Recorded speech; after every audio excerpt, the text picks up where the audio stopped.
another edition of Infield Fly. It is World Series time as the World Series is set between the Arizona Diamondbacks and the Texas Rangers. Who had that before the postseason? I don't think any of us did, but that's I don't think we had it once the postseason started. Nobody had that. No, but that's what it is. Diamondbacks and the Rangers. Welcome to the show. I'm Rob Fisher. Keith Murphy is here as well, and Lang Whitaker, as we talk baseball with you each and every week. And the World Series is set. I think it was, I think before the series started, both the LCS series started, we all said, yeah, we'd like to see, Houston maybe not make it and root for the Rangers, go Rangers, plucky little Rangers team. And there they are. They're in the World Series.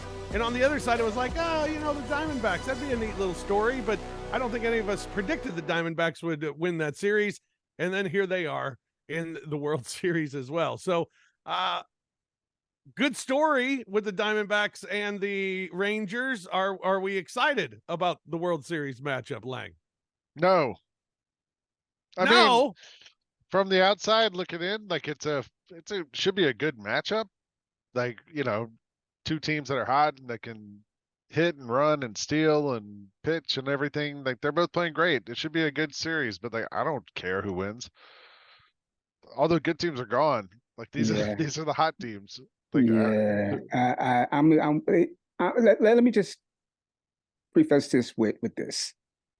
Diamondbacks are a scrappy, good story. Baseball story.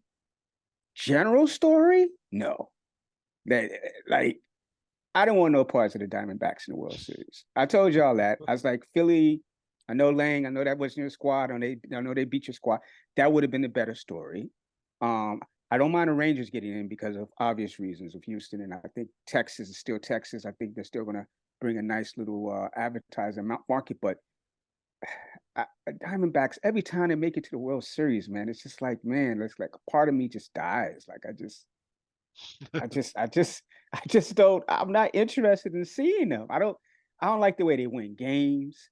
I don't like how they just keep nubbing you down until like the fifth inning when some guy backbencher comes up and hits a blooper in the middle, and then they end up piling it on after that. I'm not a big fan. I think Torey Lovello, the skipper for the Diamondbacks, in his in-game interviews that he's done, I think he has said exactly what the Diamondbacks do. He every time he's asked a question because the Diamondbacks have been down, it feels like every time that he's interviewed, and he just says, well, we'll just keep plucking away, and once we get an opportunity, we'll take advantage of it whenever it comes, but just got to keep fighting. And that's what they do. They just kind of keep fighting. And then once they get a chance, they'll score and all of a sudden they have a lead. And then all of a sudden the bullpen rotation starts coming through and then they go and they win the game. I mean, game 7 was a great example of it, how they silenced the crowd early. They made the crowd nervous from the first inning. Yes. And that was huge. And then they just keep getting knocks, just base hits here and there. And base hits. That's the word. And score a run here, score a run there. And all of a sudden you're down 2 and it feels like you're down 8.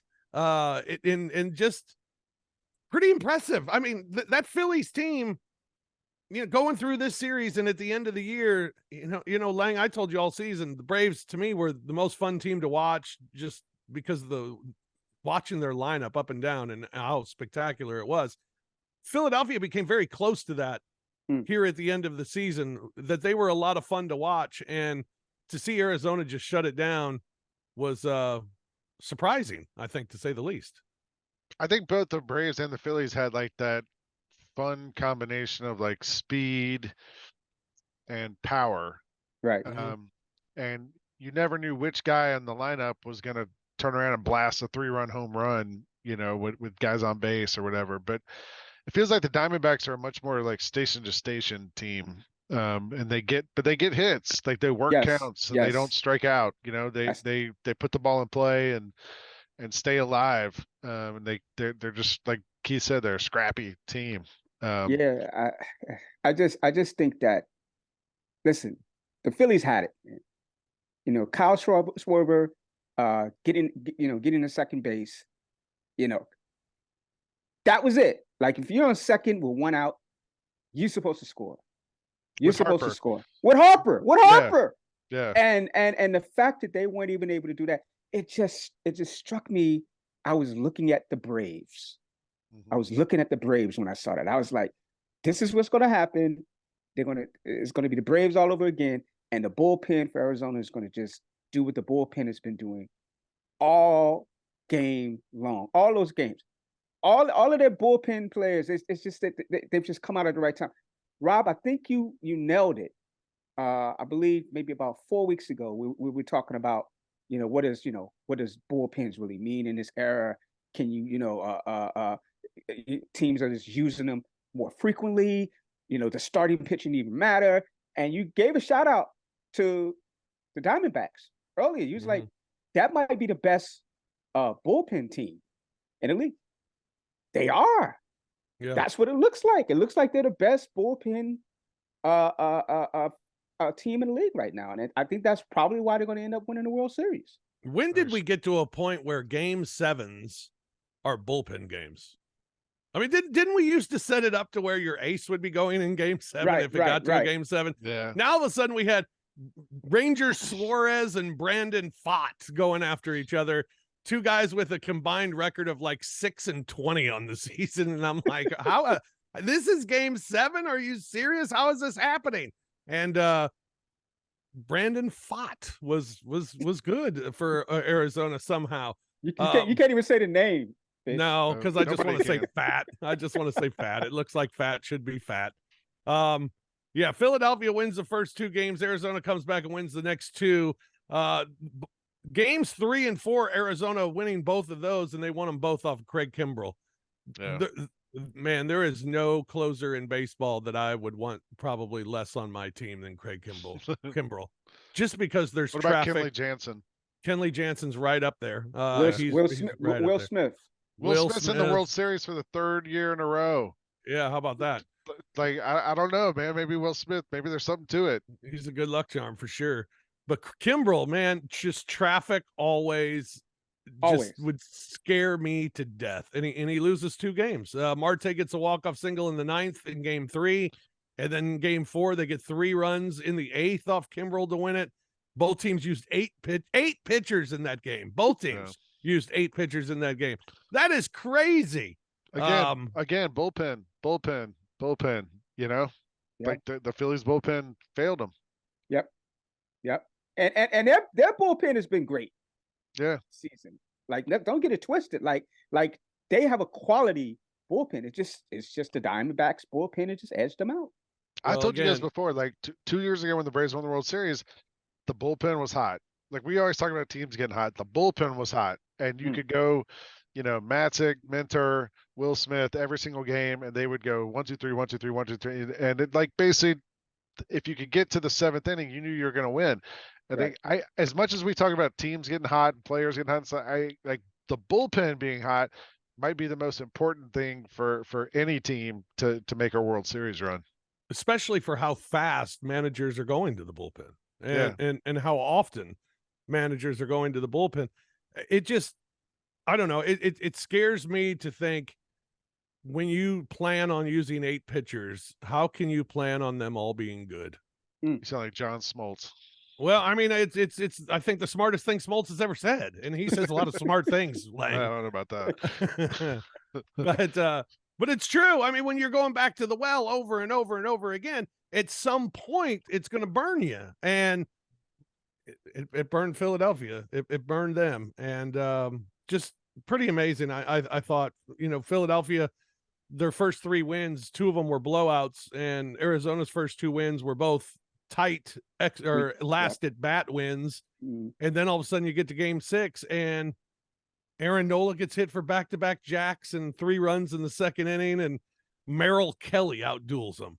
And then game 7, you got a bullpen game, and it's just a better game for Arizona, and their pitching comes through, and Philadelphia's just does not. And you mentioned that 7th inning, Philadelphia 2 on, nobody out in the 7th inning, and they come up empty with the heart of their order up in that inning as well. Turner flies out, and then strikeout to end that 7th inning. And then, you mentioned Lang about Philadelphia and what they are, and it was running bases, having speed, hitting for power. You don't know who that guy is that's going to do it. Well, the guy who was doing it in the last series and then in game one was Castellanos, who had 5 home runs in a 4-game span, and he hits a home run in game one in that victory, and it's his 5th home run of the playoffs, and then he goes 0 for 23 the rest of the series. Quiet. Didn't have a hit after game one. Quiet. I don't get that. Also, guys, I think it's time we owe apology to Schwarber. I think really. Yes. What do you mean we? Is that Fish. Yeah, Fish. No, we. You owe an apology to Kyle Schwarber. Seriously. I don't know squat to Kyle Schwarber. You owe that man. He's still a buck. He's still a $190 leadoff hitter. It doesn't matter. That man somehow either gets to walk or he's going to get a home run. He doesn't get anything in between. Like he got something in between the last game. He got a hit. But usually it's going to be one or the other. That dude is one of the best. Don't say leadoff hitters. That's what I thought was coming. I said best low percentage leadoff hitters in the clutch. That's a lot of qualifiers on that. But that's what it is because he's a weird player. Like he's low percentage leadoff hitters in the clutch. Listen, he's hitting like 160, 170, and the next thing you know, you get a little a graphic at the bottom of how he's like one of the most clutch players in the playoffs. Like it's a shocking stat to me, but you owe that man an apology. You want another shocking stat? Schwarber has 19 career postseason home runs now. He passed Reggie Jackson for the most by a left-hander. I'm telling you. In postseason history.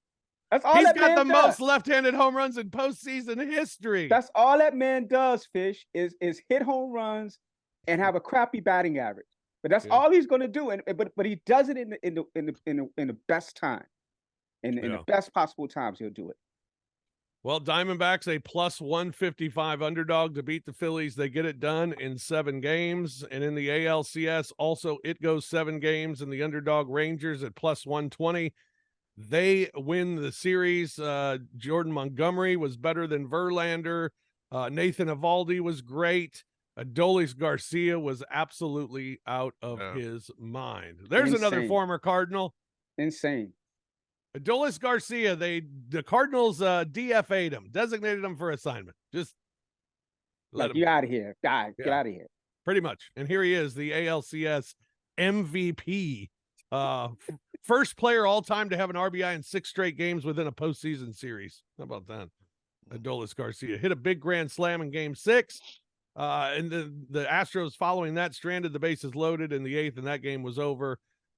We had a benches clearing situation when Garcia was thrown at by Brian Abreu. Abreu got suspended for 2 games. It's going to carry over to next season.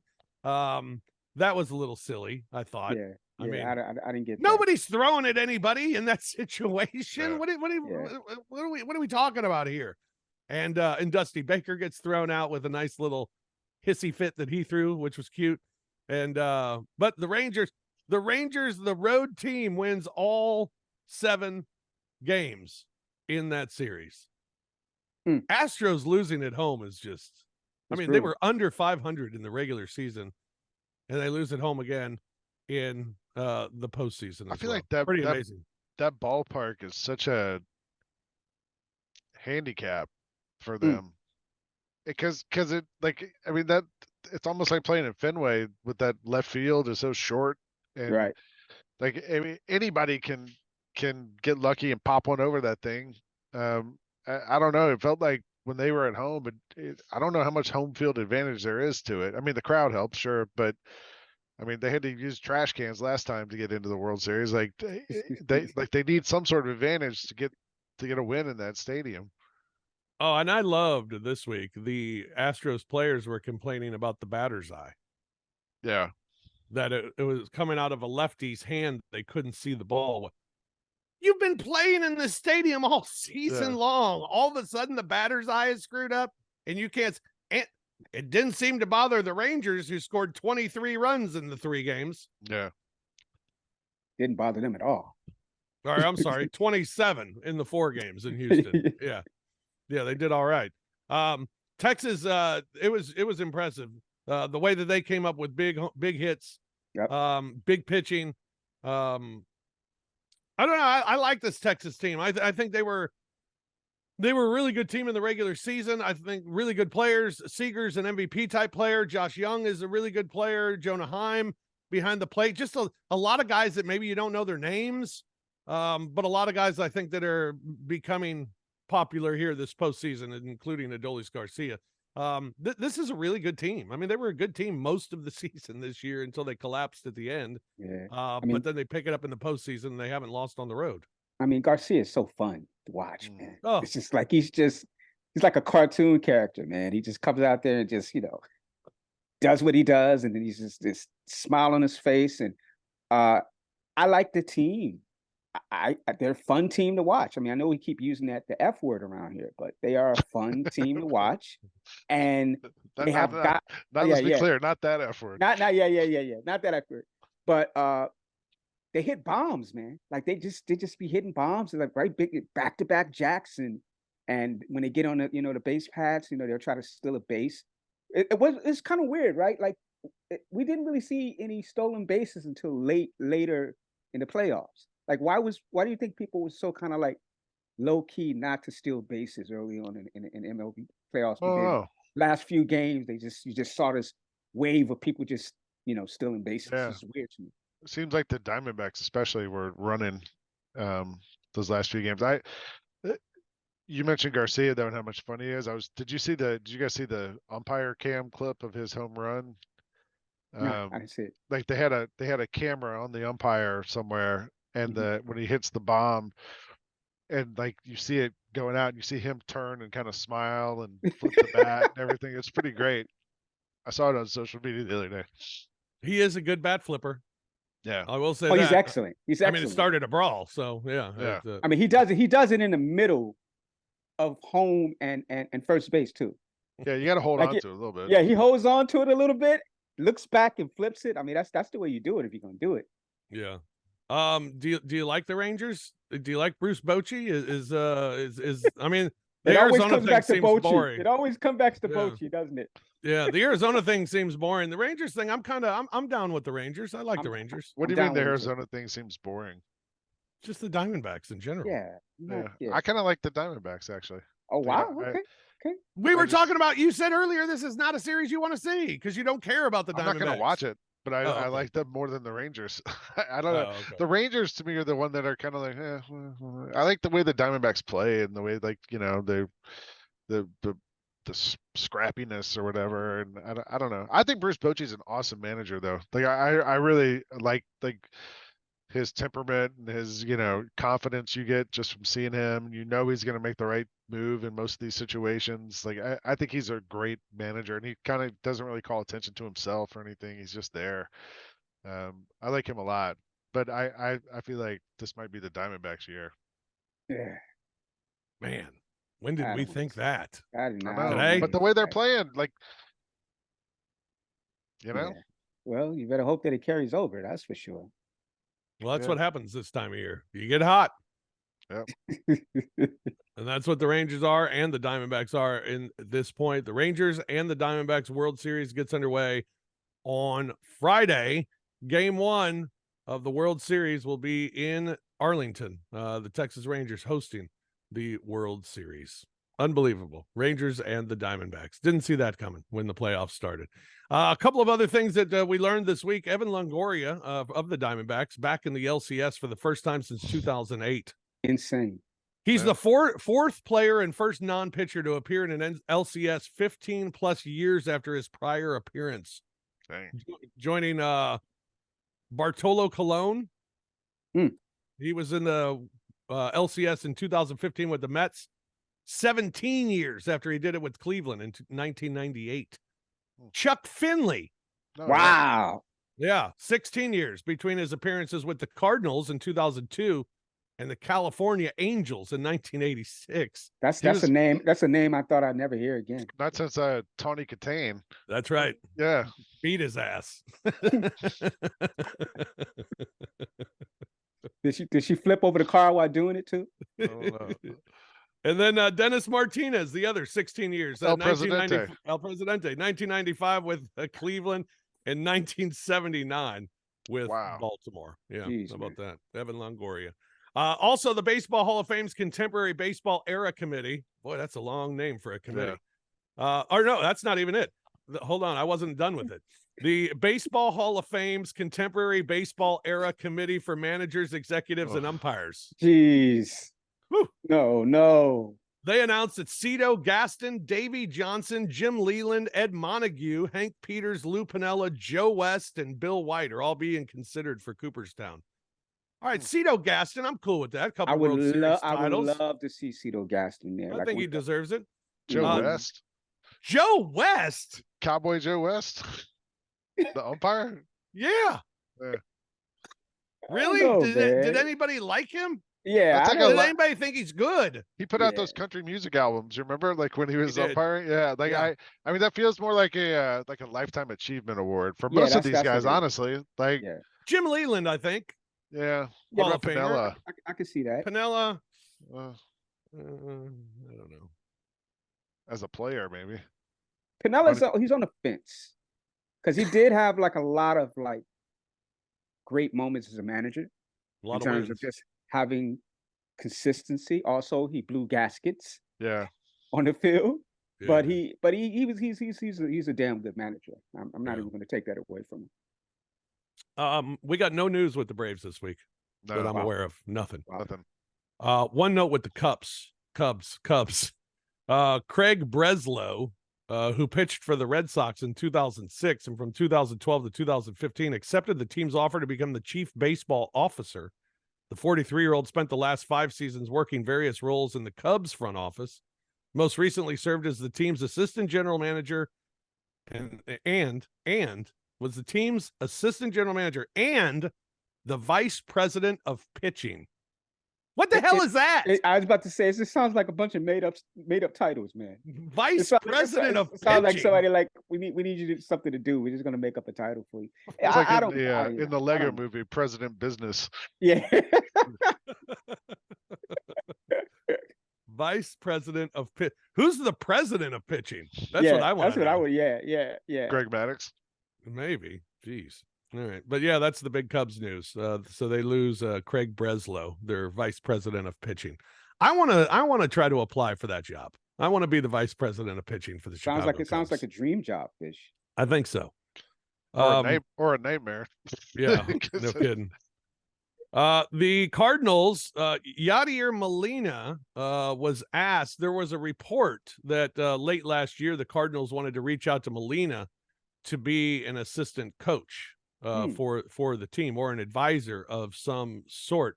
There's a report that he could join the coaching staff. He said, I had the opportunity when I went to see Adam Wainwright a couple of weeks ago to sit down with management, and a few points were talked about. He said, we hope that if something happens, it'll happen soon. If not, that I'd be willing to continue helping them when they need me while I'm here in Puerto Rico. They have the knowledge of my willingness to take a position in management or the coaching staff. Last season, the front office decided to sign Wilson Contreras to a 5-year, $87 million contract. However, his performance was not as expected, and St. Louis management wants to maximize his talent as soon as possible with Molina's presence in the clubhouse. Now, this is also interesting because let's remember when Molina was playing for the Cardinals, playing as a player, a catcher for the Cardinals, he took time off because he wanted to go watch his team in Puerto Rico, his basketball team in Puerto Rico, that he owns. Whole nother sport. When they were retiring Wainwright last year and giving him his farewell, they had trouble reaching Molina to try and get him to St. Louis, to the point where Molina didn't make it. And Wainwright actually said, you would think that my battery mate for all these years would have been here. So I don't know how reliable Yadier Molina is. If you're going to give him just some coaching title just to be around the team, I don't know if you'll be able. Now, if you made him the manager, I guess he'd be there every day. I would maybe assume not. He'd be, I mean, already not. I'd long, assume he'd be there every day. But that long statement you read, like the thing with Yadier Molina was always all about him. Yeah, it's about his time. That statement was already like this long statement. Make him the vice president of catching. Why don't they make him vice president of catching? And I then, like that. Just show up when you can. And I mean, Fish, did you ever think he was management material? You ever thought that he would be a coach? It doesn't really strike me as that type of kind of no, like settled in person like that. Although guys who are catchers usually, I mean, are good managers. I mean, you know, and he's one of the best. So I don't know. He seems to me to be one of those guys that he was so good at his position, right, and such a good baseball player that I think it would be difficult for him to expect nothing but perfection from people. And I think that's hard. I mean, I think that's why when you see superstar athletes, I don't think they can be coaches, because they expect everybody to be like them and to come naturally like it did for them. And it doesn't. So I don't know. I've never really viewed him as that sort of guy. We'll see. Cardinals will give him some sort of job, I'm sure, just to have him around, because they think that's going to fix everything. You think he's going to write like notes for his players like he did? Yeah, probably. He's a note writer. Meanwhile, Nolan Arenado was not named a Gold Glove Award finalist this season, the first time since 2012 that someone other than Arenado will win the National League Gold Glove Award. How about that? That's slippage. Yeah, slippage for Arenado. All right. A couple of notes from around the league. In Miami in 2020, Kim Ng became the Marlins general manager, the first woman GM in the 4 major North American pro sports leagues. Miami's coming off its first postseason after a full season in 2 decades. However, the team wanted to hire a president of baseball operations over Ng, leading to her departure from the organization. She has decided to leave. Marlins Bruce Sherman says that the team exercised the club option in her deal, but she decided to not. She declined her side of the option. They said, "We thank Kim for her contributions during her time with our organization and wish her and her family well." It's a bad look, Fish. It is a bad look. It's a bad look. It's interesting. I heard an interview with someone who used to work in the Marlins organization who said that she basically had people over her already, and that they were just trying to make this official, and that, you know, she's leaving despite the fact that that was kind of already the deal. But I don't know. I mean, first female general manager, and that gets the team to the playoffs and hires a new manager and gets the team to the playoffs, and now she's gone. It'll be interesting to see how many opportunities she gets and who will give her that opportunity next to make her the full-time general manager. The Marlins don't seem apologetic about it at all. Not at all. Which is crazy. Not at all. That's the crazy part. They're kind of blasé. That is the crazy part, because you're talking about it, Murph, about it being a really bad look. They don't seem phased by it being a really bad look. The Marlins have had nothing but bad looks for 25 years. Yeah. They win the World Series and just tear the team down. They had this whole debacle with that stadium. Like, I mean, Fish, you and I went to the stadium last year. It's brand new, and they have the upper deck closed. Like, I mean, the whole franchise is a mess. Like, to them, this is just business as usual, I think. Just move on to the next. Yeah. Next up. Yeah. That's pretty. Well, maybe the Mets would give her a call, man. Yeah.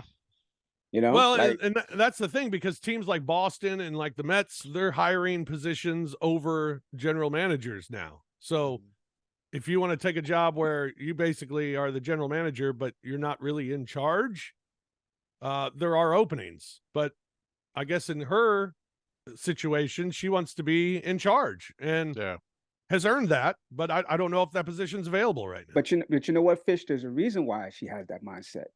And if you talk to other women, especially in the workplace, they'll let you know that they're judged differently. Sure. In their male counterparts. So what she's saying basically is, I want to be able to have a long career after this. And if I have somebody over me, and you know, the perception is I'm not really making the moves and somebody's over me and I'm a woman, that's not going to work for me. Right. I get where she's coming from. Yeah, it'll be interesting to see what happens with her next. Dodgers, Dave Roberts will return as the Dodgers manager. His coaching staff is also expected to remain intact next year. Of course. Yeah, no surprise. It's a no-brainer. They didn't get hot, Fish. They didn't get hot at the right time. That was the issue, the Dodgers. At some point, though, winning 100 games and getting bounced in the first round is going to become old. It already is. I mean, look at the, as a Braves fan, I can tell you it already is. But Yeah. it's hard to fire your manager after you win 100 games. Yeah. San Francisco Giants coach Alyssa Nakken. She became the first woman in baseball history to interview for the managerial job as she met with the team last week. Third member of the Giants' current coaching staff, joining Kai Correa and third base coach Mark Hallberg, that sat down with the team to talk about replacing Gabe Kapler. None of them got the job, however, as San Francisco went ahead and stole the Padres manager. Bob Melvin has been hired as manager of the Giants. He is a Bay Area guy, played college ball in the Bay Area, played for the San Francisco Giants. He also was a manager of the Oakland A's for a long time, and now he's the manager of the San Francisco Giants. I think Bob Melvin's a good manager. I think the Padres now are in trouble. I mean, they're in trouble. Well, they're a mess. They've been a mess here. Yeah. I think he's perfect for the Giants. Also, why does everybody keep leaving the Padres? Like, why is there's this thing where, coaches leave, players leave, and then they sign players to these weird contracts. Basically, what I'm saying is the Padres are a mess. Yeah. A mess. Yeah, they are. Let's see who their next manager is going to be. It'll be interesting. The Yankees, how about this? Alex Rodriguez. He A-Rod believes it's tough for the Yankees to retire his number 13 in Monument Park. Yeah.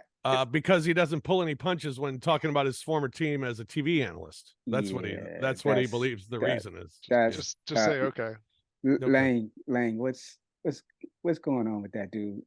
Like, what is he? Is he like the last person not to know the reason why his numbers not being retired? Is somebody not getting into his ear to let him know why he's not being retired? I think, look, A-Rod has always had like a blinding lack of self-awareness, and that's putting it nicely. Yeah, but like that's what it is. That's 100% what it is. I mean, the guy had 351 home runs and 1,096 RBIs as a member of the team.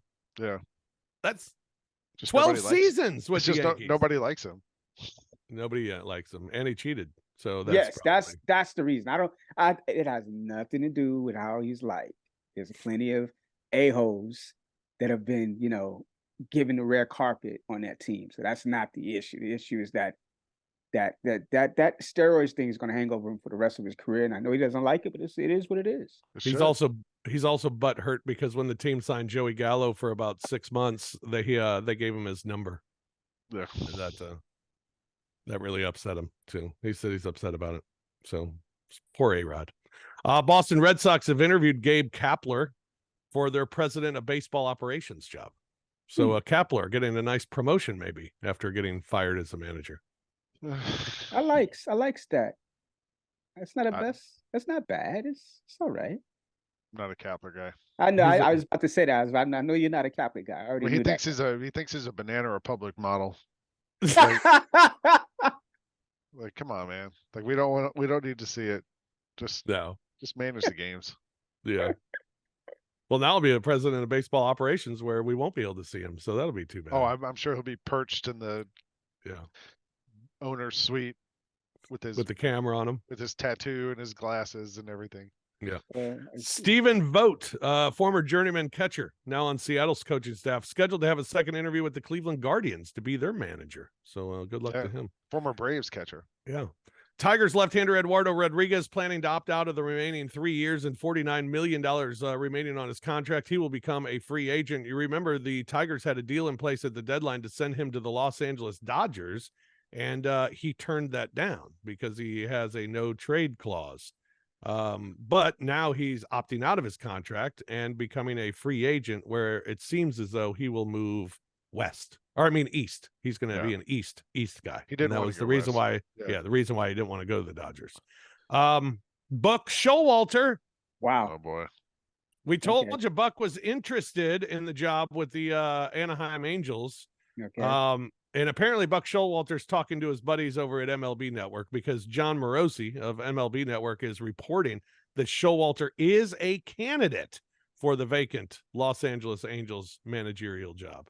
So Buck Showalter might get another shot. That's a thankless job. If there isn't a more thankless job in the MLB, I don't know what it is, man. But it's a It's got to be job. one of the worst. And it's a Yeah. job, Lang, but it's one of the worst managerial jobs. Well, especially if they lose Shohei. I mean, what are you doing? Yeah. Just collecting a check? Just trying to keep Mike Trout healthy. Yeah, that'd be it. And my favorite story of the week, Oakland reliever Trevor May announced his retirement from baseball, but not before firing several parting shots at his now former employer. During a Twitch stream, May, who spent this past season with the A's, ripped into A's owner John Fisher for his perceived mismanagement of the franchise. He said, "Sell the team, dude. Let someone who actually takes pride in the things they own something. There's actually people who give a ish about the game. Let them do it. Take mommy and daddy's money somewhere else, you dork." I didn't know that Call them a dork. I didn't know that the parents owned the Gap. Yeah, that's the money is from the Gap. Yeah, Sports. Yeah. I mean, I don't blame the man, Fish. I don't blame the man. Like that, we've had jokes all season about Oakland and how terrible they are, and all decade. It's not that they're just bad. It's that they find the most entertaining ways to be bad. You know, that's the issue. It's like they're genius at being bad. Yeah. And it just keeps that stadium, everything. It's just everything about them just terrible. Yeah. Awful. All right. World Series is set, as we talked about at the top. Rangers and the Diamondbacks. Lang, who you going with? Rangers or the D-backs? D-backs. Just because you like them I'm all better? in. Yeah, they're hot. They're playing well. They're having fun. I don't know. Something feels right about them. Murph? Let me do my Angel Hernandez. Rangers. Rangers all the way. Right. I think they're just. I think it's their year. I think that they're a fun team. I think they got guys that can just bomb it out. They hit for power. They just hit to get on base. They are very careful in terms of their plate discipline. I like them across the board. It seems like the Diamondbacks are nibblers, right? Like that's their whole thing. They nibble you and then they kill you with their bullpen.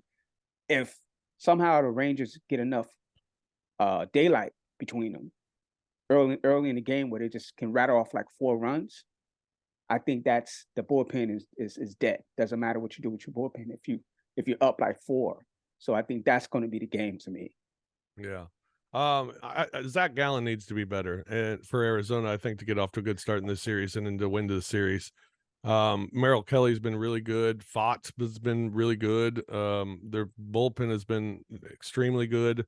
But I think it's all about Zach Gallen, whether or not he can get it back as a starter for the Arizona Diamondbacks. If not, I love Montgomery and Evaldi and even throwing Scherzer in there for a third game. I like the depth of Texas pitching a little bit better, and I like their lineup a little bit better. So I like Texas a little bit better to win this series, but can't count out Arizona. They stick around, and then they strike. Also, Fish, I think we gave a lot of crap this whole season to Schwarber. Oh. And we back on Schwarber? I'm back on Schwarber, but we also gave crap to the gutsy pitcher that came back after he was injured. And I don't want to say his name because it's kind of like, you know, Voldemort. Like, yeah, Voldemort. Yeah. I don't want to say his name, but you hate the guy, Lang. You hate the guy with a passion. Max Scherzer? I'm not going to say his name. I'm not going to say his name. But you hate that guy, and he bring it on, Voldemort. You gonna get injured on the way here? You gonna get a dead arm? What's that? Listen, that arm wasn't dead when he was. He looked good. I'll give him credit. He looked good. I mean, I was for $50 million a year. You can give me 3 innings in the playoffs. I'll take it. Well, he went 4, Lang. He went 4. Listen, and you notice how the commentators just like one of them called him a psycho. Yeah, it's like yeah, he's a hard player, but everybody knows he's a bit of a psycho out there. Like, no kidding. Yeah. Yeah. No kidding. All right. Well, there you have it for the World Series. Rangers and the Diamondbacks gets underway on Friday. Looking forward to it. Looking forward to it. Look forward to talking about it next week as well as the series gets underway in Arlington Friday night. That's going to do it for this edition of Infield Fly. We'll talk to you again next week. We'll talk more World Series, and we'll be in the middle of the World Series and see where we stand at that point. So that'll do it for Lang, for Murph. I'm Fish. Thanks for joining us here on Infield Fly. We'll talk to you again next week. Enjoy the World Series, everyone.